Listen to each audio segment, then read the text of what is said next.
Hi, me and the High Culture team have come to Amsterdam to find out what Dutch people think about British culture. We're going to be interviewing Dutch people to see what they think. So yeah, here we go.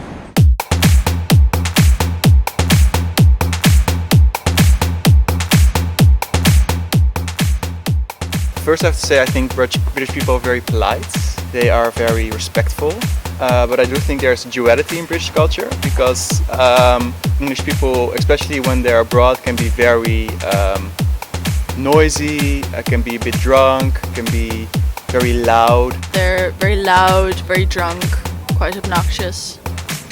Those are the stereotypes we have, but those are the tourists. I think all tourists are pretty annoying, so, but like, no.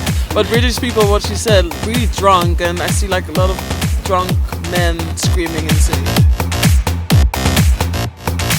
Well, we get pretty drunk too, but I think maybe we're not as, I don't know, we're not as loud, but that's also maybe not true. I don't think we're as loud.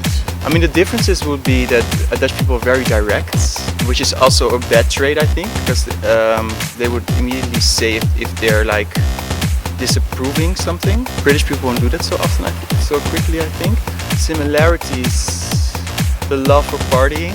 Also, Dutch people really like to, like, there's so many festivals, so many clubs, and they really live for the weekend, you know? I think both countries are quite diverse culturally. Like, there's an interest in the arts and in music and in this sort of stuff, which I really appreciate. And now we have a British student who's come over to Amsterdam to study.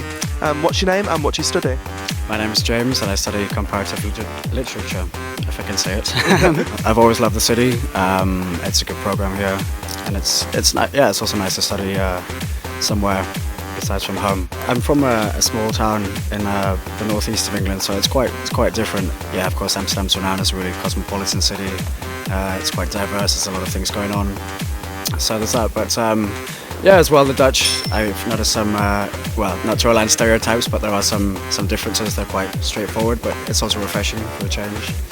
And yeah, I suppose with regard to the program, it's perhaps a bit different. Naturally, kind of you focus on different areas, but it's good all in all. We hope you enjoyed High Culture's trip to Amsterdam. Back to you in the studio.